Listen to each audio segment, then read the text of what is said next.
대구 외곽에 위치한 평화요양병원 VIP 병실에는 특별한 환자가 있었습니다.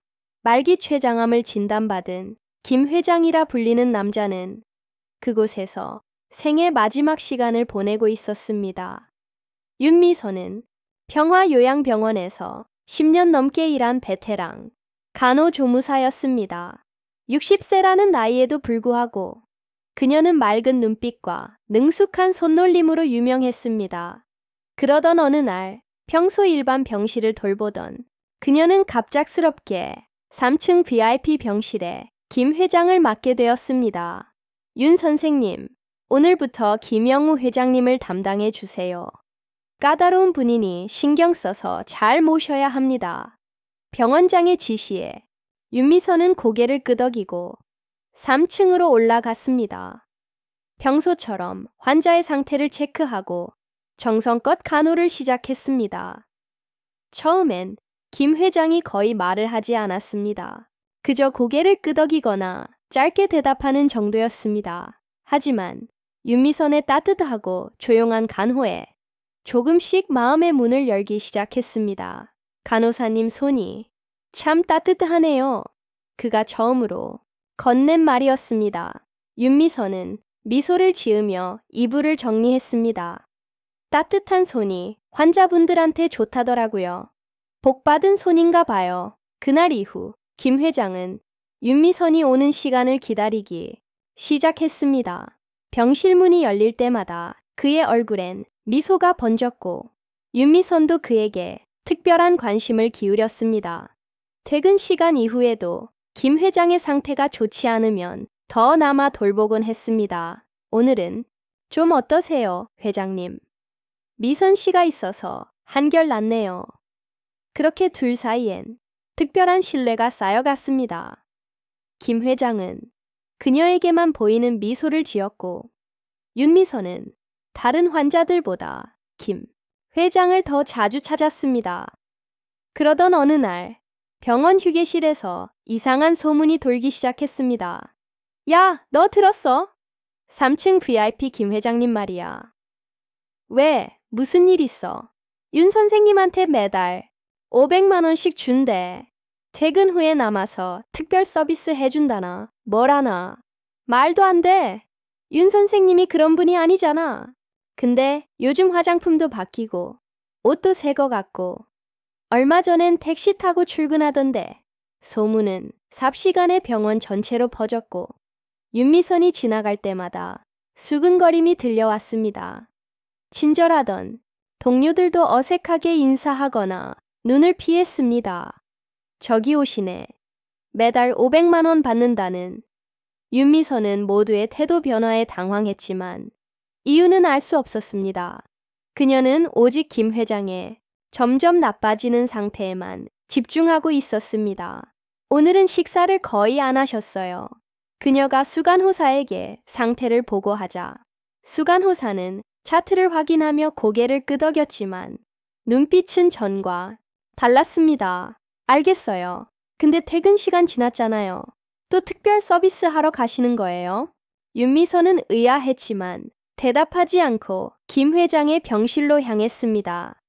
그는 창밖을 바라보고 있었습니다. 회장님, 윤미선입니다. 약 드실 시간이에요. 그가 천천히 고개를 돌려 그녀를 바라봤습니다. 눈빛엔 깊은 피로와 함께 따뜻함이 섞여 있었습니다. 미선 씨, 고마워요. 당신 덕분에 이 힘든 시간이 견딜만해요. 그녀는 미소 지으며 고개를 끄덕였습니다. 이상하게도 그는 더 이상 남처럼 느껴지지 않았습니다. 하지만 병원 내의 시선은 점점 더 차가워졌습니다. 병실에 들어설 때마다 의미심장한 눈길이 따라붙었고 다른 간호사들은 엘리베이터조차 함께 타려 하지 않았습니다. 요즘 이상하지 않아요? 다들 저 피하는 것 같아요. 그녀는 유일하게 가까운 정 간호사에게 조심스럽게 물었습니다. 정 간호사는 망설이다가 입을 열었습니다. 모른 척하려 했는데 선생님에 대한 소문이 돌아요. 김 회장님한테 돈을 받고 특별 서비스 해준다고. 윤미선의 얼굴이 하얗게 질렸습니다. 모든 게 이해됐습니다. 달라진 시선들, 수근거림, 피하는 태도들까지 전 선생님을 믿어요. 하지만 소문은 이미 퍼진 것 같아요. 그날 밤 윤미선은 잠을 이루지 못했습니다. 다음 날 아침 무거운 발걸음으로 병원에 도착한 그녀는 로비부터 시선을 느꼈습니다. 엘리베이터 안에서도 수근거림은 이어졌습니다. 하지만 그녀는 꿋꿋하게 3층 병실로 향했습니다. 아무도 몰랐습니다. 그녀가 밤늦게까지 VIP 병실에 남아있던 데엔 모두가 모르는 이유가 있다는 것을 한 달 전 그녀는 퇴근하자마자 행복요양원이라는 낡은 시설로 향하고 있었던 것입니다. 엄마, 저 왔어요. 오늘은 기분 어떠세요? 하루 일과를 마친 윤미선은 어김없이 요양원에 들렀습니다. 침대에 누워있는 83세 어머니는 그녀를 알아보지 못했습니다. 2년 전부터 알츠하이머를 앓기 시작했고 2년 전부터는 말조차 거의 불가능해졌습니다.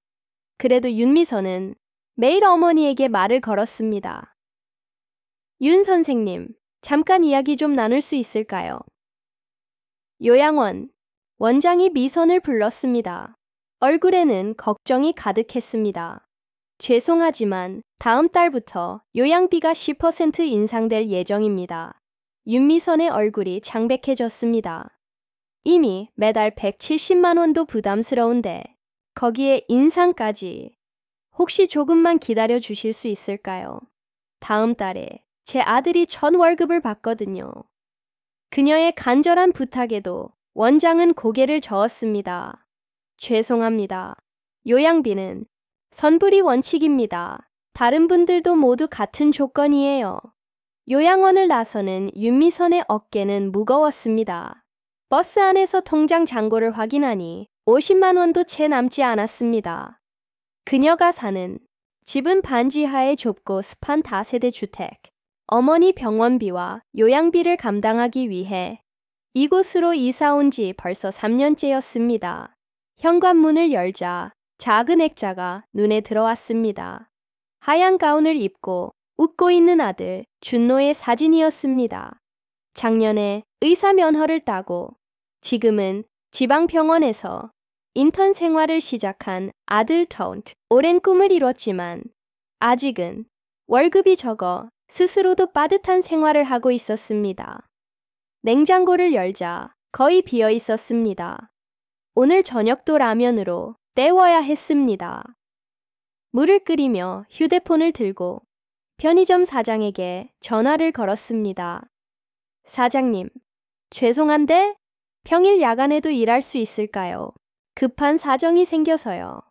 그녀는 요양병원에서 주 5일 근무하고 주말엔 편의점 알바를 했습니다. 하지만 이제 그것만으로는 부족했습니다. 라면을 먹으며 테이블 위에 쌓인 고지서들을 바라봤습니다. 전기세, 수도세, 관리비, 그리고 가장 무거운 대출 상환, 고지서. 어머니의 응급수술로 인해 받은 대출금은 3년이 지나도 원금이 거의 줄지 않았습니다. 아, 맞다. 갑자기 그녀는 핸드폰을 들어 메시지를 확인했습니다. 아들 준노에게서 온 문자였습니다. 엄마 잘 지내세요. 너무 바빠서 전화 못 드려 죄송해요. 다음 달 첫 월급 받으면 조금이라도 보내드릴게요. 할머니는 어떠세요? 메시지를 보는 순간 눈가가 붉어졌습니다. 그녀는 바로 답장을 보냈습니다. 아들아, 엄마는 괜찮아. 첫 월급은 네가 써. 병원 생활 힘들 텐데 무리하지 말고. 아들에게 걱정을 끼치고 싶지 않았습니다. 어렵게 의사가 된 아들이 첫 직장에서 힘들지 않길 바랐습니다. 다음 날 아침, 윤미선은 평소보다 일찍 집을 나섰습니다. 버스를 타고 가는 내내 생각에 잠겼습니다. 요양비, 생활비, 대출. 지금의 수입으로는 감당할 수 없었습니다. 병원에 도착한 그녀는 간호 스테이션에서 근무표를 확인했습니다. 오늘도 김 회장을 담당하고 있었습니다. 그는 다른 환자보다 돌봄이 많았지만 그녀는 기꺼이 맡았습니다. 회장님, 아침 약 드실 시간이에요.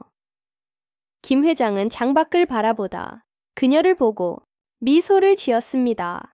일찍 오셨네요. 네, 오늘 검사 일정이 있어서요. 그녀는 침대 옆에 앉아 그의 손을 잡았습니다. 말기암의 고통 속에서도 윤미선이 있으면 그는 늘 웃음을 지었습니다. 미선, 씨 같은 간호사가 있어서 정말 다행이에요.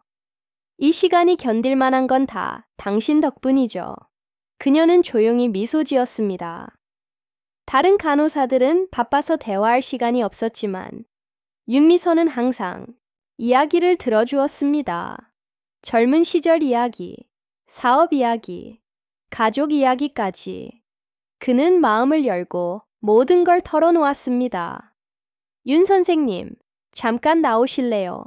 병실 문이 열리고 수간호사가 그녀를 불렀습니다. 무슨 일이세요? 김 회장님이 자꾸 선생님만 찾으시네요. 다른 간호사들은 다 어렵다고 하고 그냥 말동무가 필요하신가 봐요. 가족도 안 계시고. 어쨌든 회장님이 윤 선생님만 찾으시니 계속 맡아주세요. 그날 저녁 퇴근 시간이 지나도 그녀는 병원에 남아 있었습니다. 김 회장의 통증이 심해 진통제를 놔주고 잠들 때까지 곁을 지켰습니다. 아직도 안 갔어. 퇴근 시간 한참 지났는데 복도에서 들려오는 수근거림.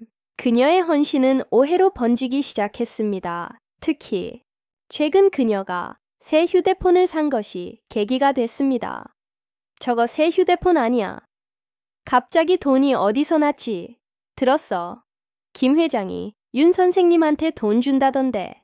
소문은 언제나 작은 속삭임에서 시작됩니다. 하지만 이번 소문은 조용히 번진 게 아니라 한순간에 터져버렸습니다. 그 계기는 아주 뜻밖의 방문자 한 명 때문이었습니다. 그날 오후도 여느 때처럼 바빴습니다. 간호 스테이션 앞에서 익숙한 목소리가 들려왔습니다. 엄마. 고개를 든 윤미선은 깜짝 놀랐습니다. 흰 가운을 입은 젊은 의사, 그녀의 아들 준노가 서 있었습니다. 준노야, 어떻게 여기에? 놀라움에 말을 잇지 못한 채 그녀는 아들에게 다가갔습니다.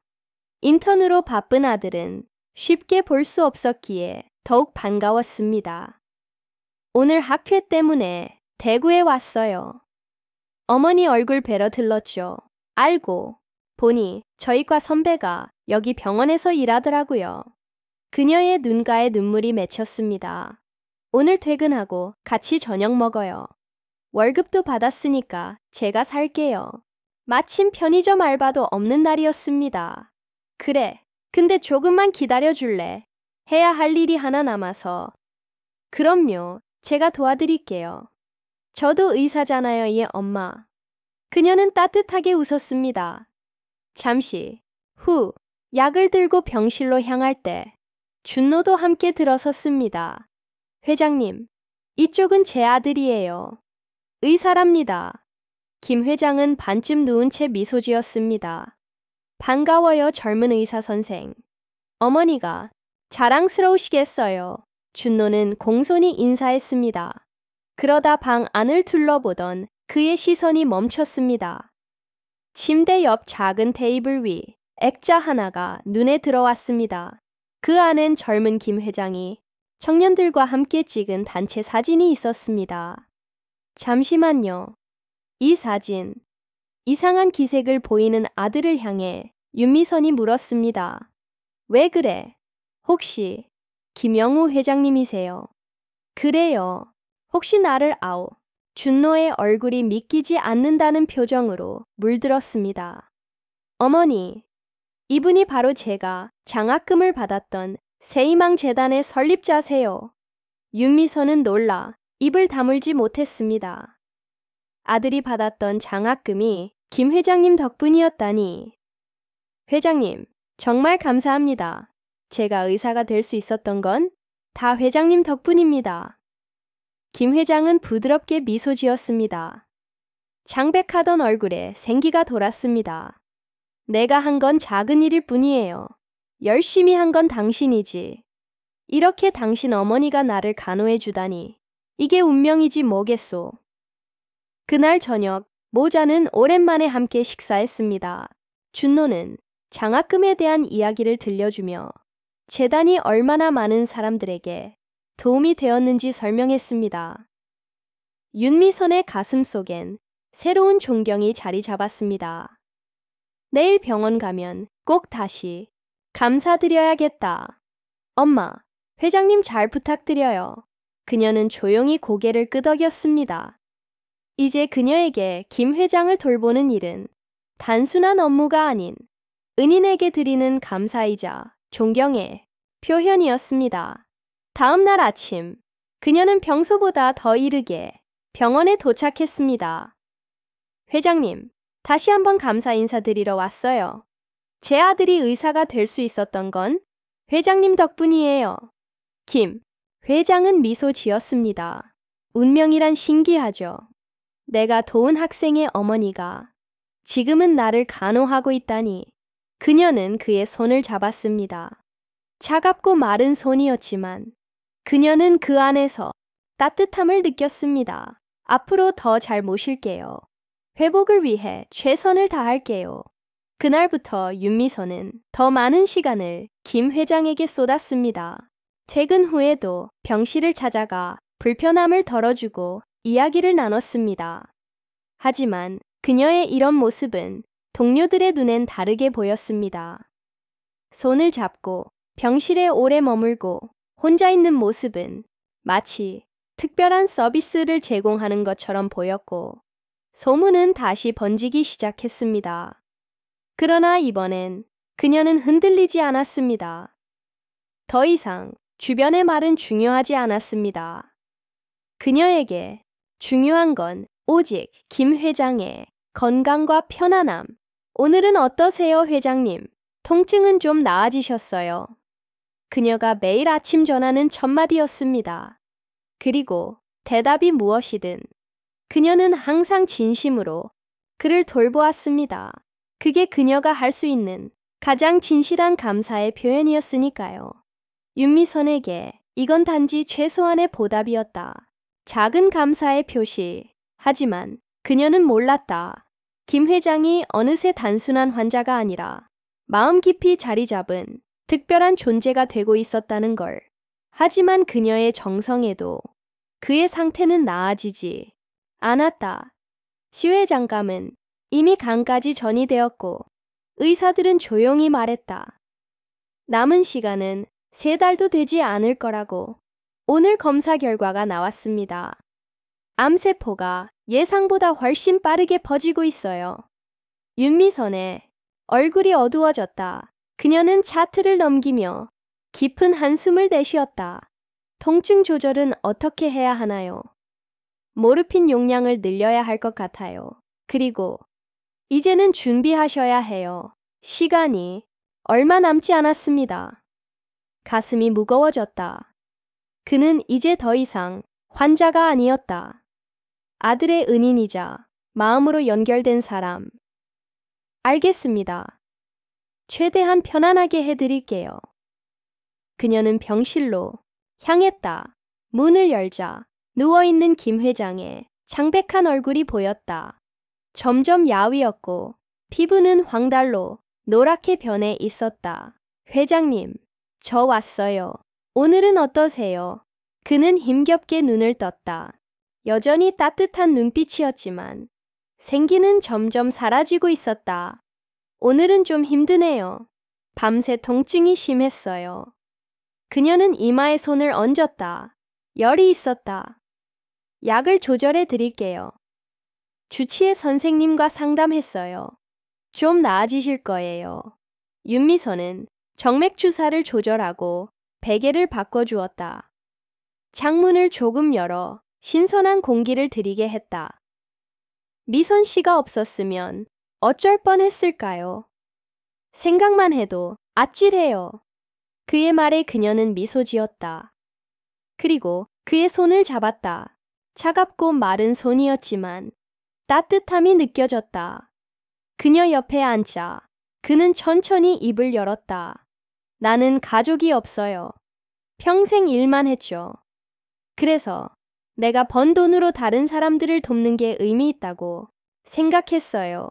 특히 꿈은 있지만 여건이 안 되는 젊은이들. 윤미선의 가슴이 벅차올랐다. 그는 외롭게 살았지만 수많은 사람들에게 희망을 나눠준 삶이었다. 정말 존경스러우세요.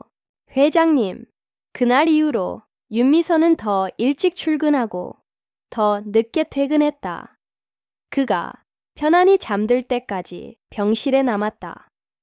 그녀의 헌신 덕분에 통증은 조금씩 조절되었고 그는 비교적 평온한 시간을 보낼 수 있었다. 그러나 병원 내의 시선은 점점 복잡해졌다. 그녀가 뭔가 대가를 받고 있다고 믿는 사람들이 늘어갔고 결국 병원장까지 이 소문을 듣게 되었다. 윤 선생님, 잠깐 이야기 좀 할 수 있을까요? 병원장의 얼굴은 심각했다. 무슨 일이신가요? 김 회장님과 윤 선생님의 관계에 대해 좋지 않은 이야기가 돌고 있습니다. 긴장했지만 그녀는 당당히 말했다. 제가 더 신경 쓴 건 맞습니다. 하지만 그건 환자에 대한 책임감과 개인적인 감사 때문입니다. 그 이상도 이하도 아니에요. 감사라니요? 그녀는 김해 회장이 장학재단을 통해 자신의 아들을 도왔던 이야기를 설명했다. 병원장은 놀란 듯 고개를 끄덕였다. 그랬군요. 하지만 병원 규정상 근무 시간 외에 특정 환자에게 집중하는 건 문제가 될 수 있어요. 저는 다른 환자들을 소홀히 한 적 없습니다. 모든 업무를 끝낸 뒤에야 병실을 찾습니다. 알겠습니다. 다만 앞으로는 조금 조심해 주세요. 그리고 소문엔 신경 쓰지 마세요. 저는 윤 선생님을 믿습니다. 그녀는 고개를 끄덕였다. 그리고 며칠 후 비가 내리던 밤이었다. 창밖은 빗소리로 가득했고 병원은 조용했다. 대부분의 환자들은 잠들어 있었지만 김 회장의 병실에는 불빛이 새어나왔다. 그날 밤 그의 통증은 평소보다 더 심했다. 윤미선은 퇴근 시간이 훨씬 지났지만 여전히 그의 곁을 지키고 있었다. 진통제, 더 필요하세요? 그녀는 이마에 땀을 닦아주며 물었다. 괜찮아요. 이 정도는 참을 수 있어요. 하지만 그의 얼굴은 장백했고 호흡은 가팔랐다. 주치의 선생님께 연락드릴까요? 용량을 조금 더 늘리는 게... 아니요. 그는 고개를 저었다. 진통제를 많이 맞으면 정신이 흐릿해져요. 난 마지막까지 맑은 정신으로 있고 싶어요. 그녀는 그의 손을 꼭 잡았다. 손은 차갑고 미세하게 떨리고 있었다. 제가 옆에 있을게요. 회장님이 잠드실 때까지 떠나지 않을게요. 밤은 깊어졌다. 밖은 고요했고 안에서는 빗소리와 그의 거칠고 불규칙한 숨소리만 들려왔다. 그리고 자정이 넘은 어느 순간 그는 마침내 눈을 감았다. 하지만 그건 단순한 잠이 아니었다. 도망가세요. 어서. 그들이 와요. 김 회장이 갑자기 잠결에 신음하기 시작했습니다. 그의 얼굴에는 공포가 가득했고 목소리는 떨리고 있었습니다. 윤미선은 다급히 그의 어깨를 부드럽게 흔들었습니다. 회장님, 괜찮으세요? 악몽을 꾸신 것 같아요. 그는 눈을 번쩍 떴습니다. 눈동자엔 두려움이 가득했고 그녀를 알아보지 못했습니다. 누구세요? 저예요. 윤미선이에요. 괜찮아요. 꿈이었어요. 그는 숨을 고르며 현실로 돌아왔습니다. 미안해요. 꿈을 꿨어요. 오래된 기억 속의 꿈을. 윤미선은 물 한 잔을 따라 그에게 건넸습니다. 그는 천천히 마시고 조금 진정된 듯 했습니다. 이런 꿈을 자주 꿔요. 특히 비 오는 날이면 더. 그는 창밖을 바라보며 조용히 말을 이었습니다. 그날도 비가 왔었죠. 6전 2호 전쟁 중이었어요. 5살 때였죠. 윤미선은 조용히 그의 곁에 앉았습니다. 가족들과 함께 남쪽으로 피난을 가고 있었어요. 북한군을 피해 산길을 걷던 중이었죠. 김 회장의 목소리는 멀어져 가는 듯 기억의 안개 속으로 사라지고 있었습니다. 갑자기 순찰대와 마주쳤어요. 모두가 당황했고 어디 숨을 곳을 찾아 헤맸죠. 그는 숨을 깊게 내쉬었습니다. 그때 이웃집 아저씨가 나섰어요. 우리를 바위 동굴로 이끌고 자신은 군인들을 다른 방향으로 유인하겠다고 했어요. 그는 말을 멈췄고 잠시 후 다시 조용히 말했습니다. 총소리가 들렸어요. 3발. 지금도 선명해요. 아버지가 제 입을 막았죠. 제가 소리낼까봐. 그의 눈에서 눈물이 흘렀습니다. 그분은 우리를 위해 세상을 떠나셨어요. 평생 그 은혜를 잊지 못했죠. 윤미선의 손이 떨리기 시작했습니다. 조심스럽게 물었습니다. 혹시 그분의 이름을 기억하세요? 그는 단호히 고개를 끄덕였습니다. 잊은 적 없어요. 윤상철. 그분의 이름은 윤상철이었어요. 그 순간 윤미선의 숨이 멎었습니다. 눈물이 쏟아지기 시작했습니다. 회장님, 그녀는 한 번 심호흡을 하고 말을 이었습니다. 그분은 제 할아버지예요. 김 회장은 충격에 휩싸인 눈으로 그녀를 바라보았습니다. 뭐라고요? 그 순간 시간이 멈춘 듯 했습니다. 1951년 겨울, 얼어붙은 산길, 날카로운 칼바람 돈던 눈, 덮인 산속을 가족들과 함께 걷는 5살 김영호. 그의 아버지는 그를 업고 있었고 어머니는 떨리는 손으로 옷자락을 꼭 쥐고 있었습니다. 사람들의 얼굴은 추위와 공포로 창백했고 입에서는 하얀 입김이 흘러나왔습니다. 여보, 아이들이 얼어버릴 거예요. 어디 피할 곳이 없을까요? 조금만 더 가면 마을이 나올 거야. 조금만 더. 하지만 그 말 속엔 희망이 없었습니다. 이틀째 먹을 것도 없이 산을 헤매고 있었던 그들. 그때 개 짖는 소리가 가까워졌습니다. 북한군의 순찰대. 숨으세요. 빨리.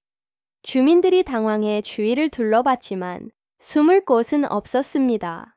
그저 눈밭과 앙상한 나무들뿐. 그때 한 남자가 나섰습니다. 이름은 윤상철, 30 즈음. 마을에서 정의롭기로 유명했던 사람. 이쪽입니다. 빨리 오세요. 조용하지만 단호한 목소리. 사람들은 본능적으로 그의 뒤를 따랐습니다. 그는 주민들을 작은 바위 틈 동굴로 이끌었습니다. 좁지만 몸을 숨길 수 있는 곳. 안으로 들어가세요. 아무 말도 하지 마세요. 곧 옵니다. 하지만 그 동굴은 너무 좁았습니다. 모든 사람을 숨기기에 부족했고 군인들은 점점 가까워지고 있었습니다. 그는 상황을 파악하고 아내와 딸에게 마지막 입맞춤을 했습니다. 그리고 혼자 밖으로 걸어 나갔습니다. 딸이 울며 말을 하려 하자 아내는 조용히 그녀의 입을 막았습니다. 그 모습을 본 김영호의 아버지도 눈물을 흘렸습니다. 곧 들려온 외침. 이놈들 여기 있다! 이쪽이다! 그리고 멀어져가는 발소리, 개 짖는 소리. 그는 군인들을 다른 방향으로 유인한 것입니다. 그리고 그 후엔 총성 3발. 김영호의 가족은 조용히 숨을 죽이고 동굴 안에 웅크리고 있었습니다. 그러다 총성이 밤을 갈랐습니다. 3발 전랑 소리는 얼어붙은 산을 울렸고 이어 완전한 침묵이 찾아왔습니다. 아버지들은 주먹을 쥐었고 어머니들은 아이들의 귀를 손으로 막았습니다. 어린 김영호는 무슨 일이 일어났는지 정확히 몰랐지만 그 총성이 끔찍한 의미임을 느꼈습니다. 아빠, 그 아저씨는 어디 갔어요? 그는 조심스럽게 물었습니다. 쉬, 조용히 해야 해. 그분이 우리를 지켜주고 계시는 거야. 아버지의 목소리는 떨렸고 눈에는 눈물이 고여 있었습니다. 밤새 그들은 동굴에서 나오지 못했습니다. 아이들은 서로 기대어 겨우 잠들었지만 부모들은 눈을 붙이지 못했습니다. 새벽이 밝자 김영호의 아버지가 조심스럽게 밖을 내다봤습니다. 군인들은 떠난 것 같아. 내가 먼저 나가볼게. 그는 동굴을 빠져나갔습니다.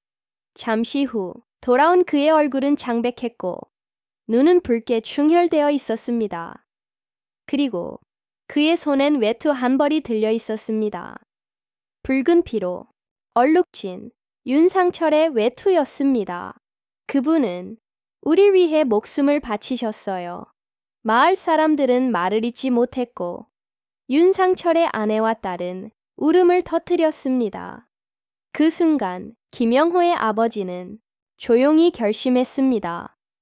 우리가 그분 가족을 지켜야 한다. 하지만 전쟁은 약속을 기다려주지 않았습니다.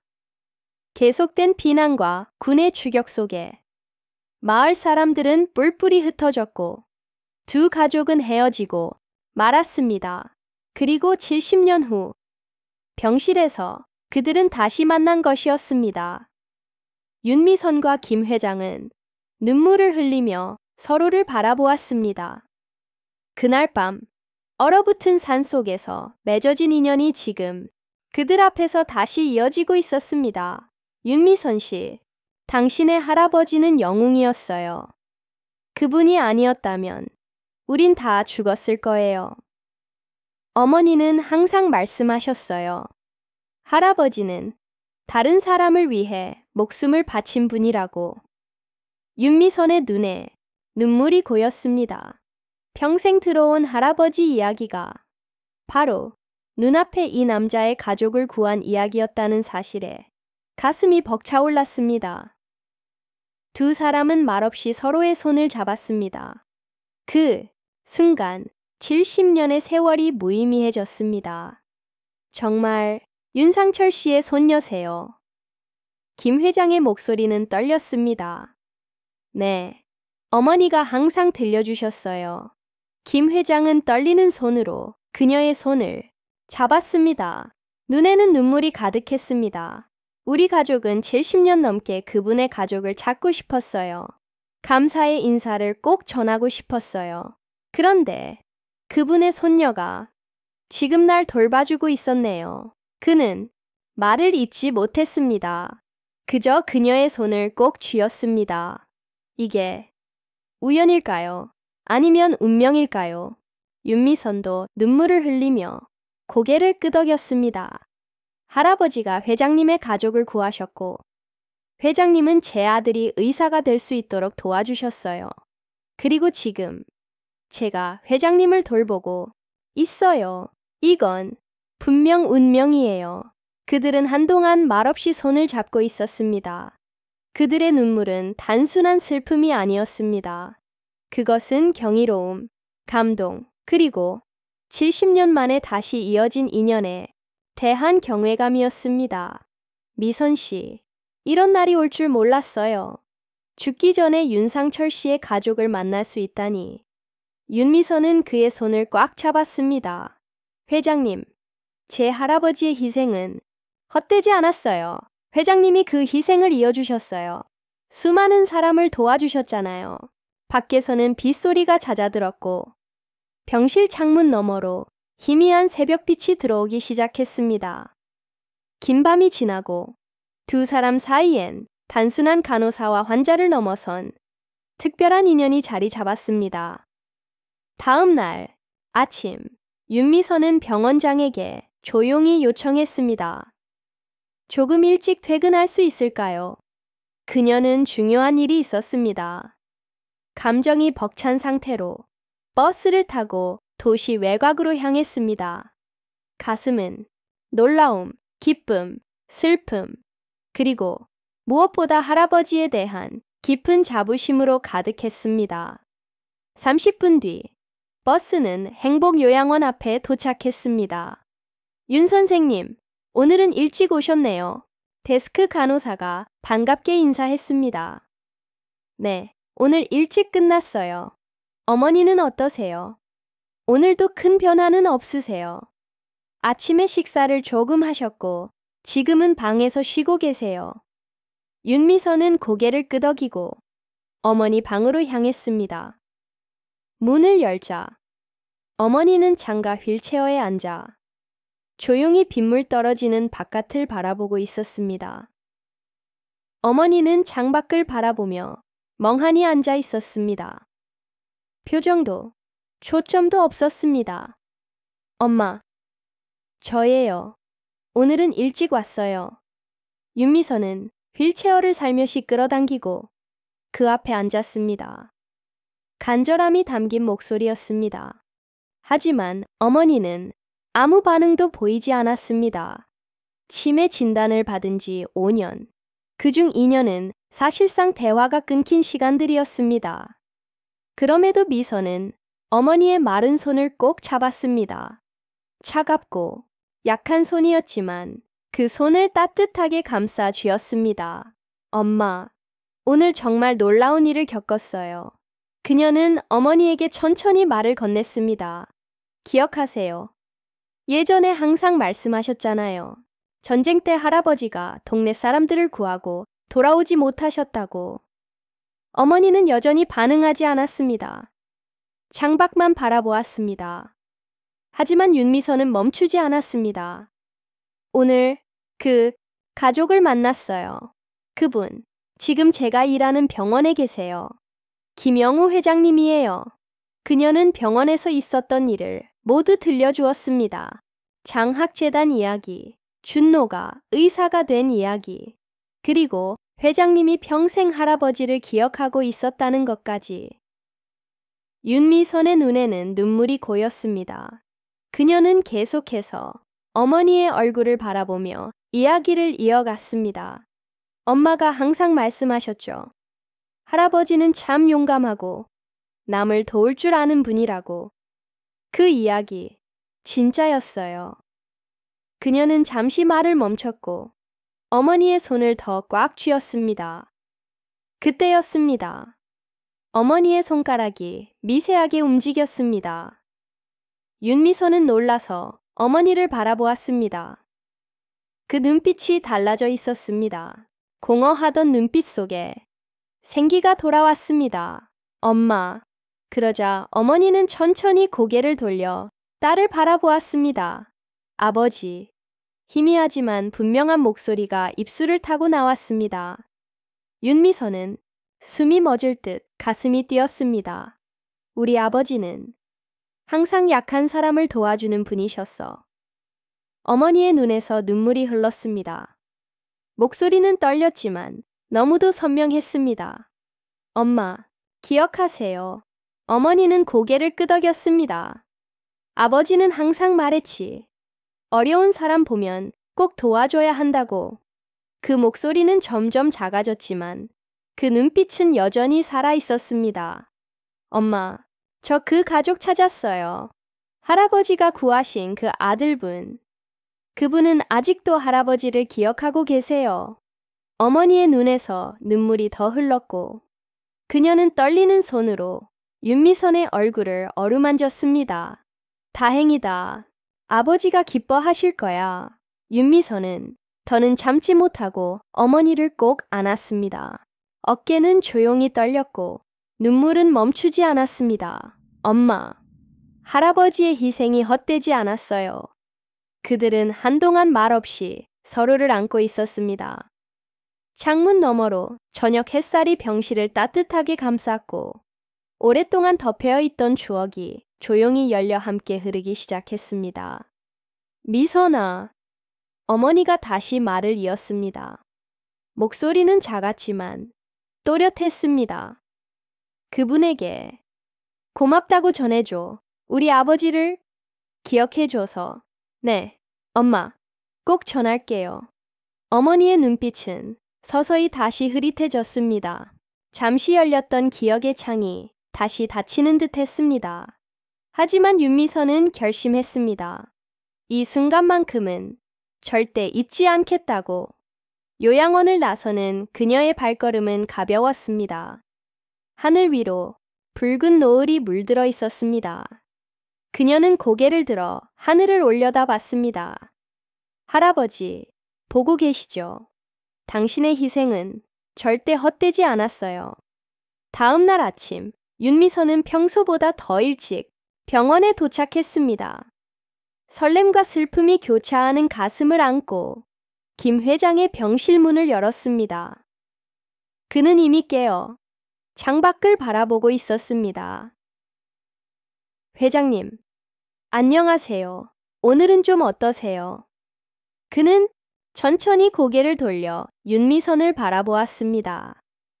창백한 얼굴 속에서도 그의 눈빛은 어제보다 훨씬 맑았습니다.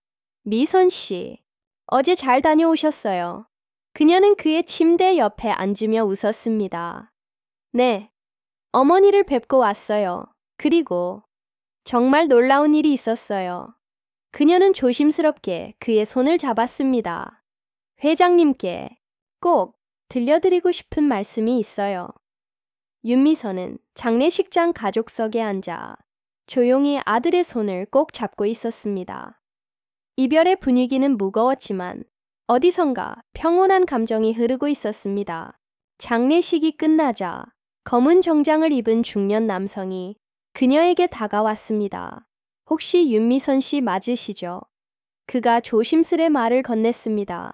저는 김영호 회장님의 법률 대리인 박진호입니다. 윤미선은 고개를 끄덕이며 그와 악수했습니다. 회장님께서 돌아가시기 전 마지막으로 부탁하신 일이 있습니다. 괜찮으시다면 오늘 오후 제 사무실로 와주실 수 있을까요? 그날 오후, 윤미선은 아들 준노와 함께 도시 한복판의 고급 오피스 빌딩에 위치한 법률사무소를 찾았습니다. 회의실로 안내받은 그들 앞에 박 변호사가 조심스럽게 말을 이었습니다. 먼저 깊은 애도를 표합니다. 회장님께서는 윤 선생님을 정말 특별하게 여기셨습니다. 박진호 변호사는 회의실 테이블 위에 놓인 서류철을 펼쳤습니다. 회장님께는 가족이 없으셨습니다. 평생 자신을 구해준 은인의 가족을 찾고 계셨죠. 그리고 결국 선생님을 만나셨습니다. 그는 공증된 유언장을 윤미선 앞으로 밀었습니다. 회장님은 전 재산을 윤상철 희생기념재단에 기부하셨고 선생님을 재단의 이사장으로 지정하셨습니다. 윤미선과 아들 준노는 놀라움을 감추지 못했습니다. 그런 게 가능한가요? 전 재단 운영 같은 건 해본 적이 없는데요. 걱정하지 마세요. 변호사는 부드럽게 말했습니다. 회장님은 모든 준비를 마치셨습니다. 전문 운영팀도 이미 구성되어 있고 선생님은 그 정신을 이끌어 가시면 됩니다. 이어 그는 또 다른 서류를 꺼냈습니다. 또한 선생님 어머님의 평생 치료비를 위한 별도의 계좌도 마련해 두셨습니다. 최고 수준의 치매 전문 요양시설에서 모든 비용이 지원될 예정입니다. 윤미선의 눈에는 눈물이 고였습니다. 그리고 마지막으로 회장님이 직접 쓰신 편지가 있습니다. 그는 봉인된 편지를 건넸습니다. 윤미선은 떨리는 손으로 편지를 열었습니다. 윤미선 씨에게 당신을 만난 것은 제 인생 최고의 축복이었습니다. 덕분에 저는 평화롭게 떠날 수 있게 되었습니다. 그 희생이 잊히지 않았음을 증명해 주셔서 감사합니다. 윤상철 선생님의 정신은 이 재단을 통해 이어질 것입니다. 전쟁으로 상처 입은 가족들, 특히 부모를 잃은 아이들을 돕는 것이야말로 당신 할아버지께 드릴 수 있는 최고의 헌사라 생각합니다. 당신의 따뜻한 손길이 제 마지막 시간을 위로해 주었습니다. 이제 제가 떠난 후에도 당신과 가족이 평안하길 바랍니다. 김영호 드림 편지를 가슴에 안은 윤미선은 조용히 눈물을 흘렸습니다. 준노는 어머니의 어깨를 감싸 안았습니다. 엄마, 이제 할아버지의 이름이 영원히 기억될 거예요. 며칠 뒤 병원에는 윤미선과 김 회장의 이야기가 알려졌고 그녀를 향한 오해와 수근거림은 존경과 경외의 시선으로 바뀌었습니다. 한때 그녀를 피하던 동료들도 진심으로 사과하며 축하를 전했습니다. 윤 선생님, 정말 죄송했어요. 우리가 오해했네요. 괜찮아요. 이제 중요한 건 회장님의 뜻을 잘 이어가는 거예요. 이후 윤미선은 병원을 떠나 재단에 전념하기로 결심했습니다. 어머니는 최고급 치매 요양시설로 옮겨졌고 전문적인 치료 덕분에 건강이 조금씩 호전되었습니다. 1년 후 봄 햇살이 비추는 서울 중심가 윤상철 희생기념 재단 개관식이 열렸습니다. 윤미선은 휠체어에 앉은 어머니를 밀며 테이프 커팅대에 섰습니다. 오늘 우리는 한 사람의 희생과 또 다른 한 사람의 감사가 만든 아름다운 인연을 기념합니다. 청중은 그녀의 말에 깊이 감동했습니다. 아들 준노도 단상에 함께 서 있었습니다. 그는 지금 재단에서 무료 진료소 자원봉사를 하고 있었습니다. 로비 안 2개의 초상화가 나란히 걸려 있었습니다. 하나는 윤상철의 따뜻한 모습, 다른 하나는 미소 짓는 김영호의 얼굴. 윤미선은 어머니의 휠체어를 초상화 앞에 멈췄습니다. 어머니, 보세요. 할아버지 초상화예요. 어머니 기억으로 그린 거예요. 어머니는 천천히 고개를 들어 그림을 바라봤습니다. 그 눈엔 깊은 감정이 어린 듯했고 이내 미소가 번졌습니다. 아버지가 자랑스러워하실 거야. 윤미선은 어머니의 손을 꼭 잡았습니다. 그녀의 눈에도 눈물이 고였습니다. 네, 저도 그렇게 믿어요. 따사로운 햇살이 로비를 가득 채웠습니다. 70년 전의 희생이 오늘 얼마나 귀한 결실로 이어졌는지를 그녀는 깊이 느끼고 있었습니다. 그리고 벽 한쪽 황금빛 문구가 새겨져 있었습니다. 한 사람의 희생이 수많은 이들에게 희망이 됩니다. 그 문장은 윤상철의 삶을 압축한 말이자 재단의 미래를 이끄는 나침반이 되었습니다. 그리고 그 정신은 윤미선과 그녀의 가족을 통해 앞으로도 계속 이어질 것입니다.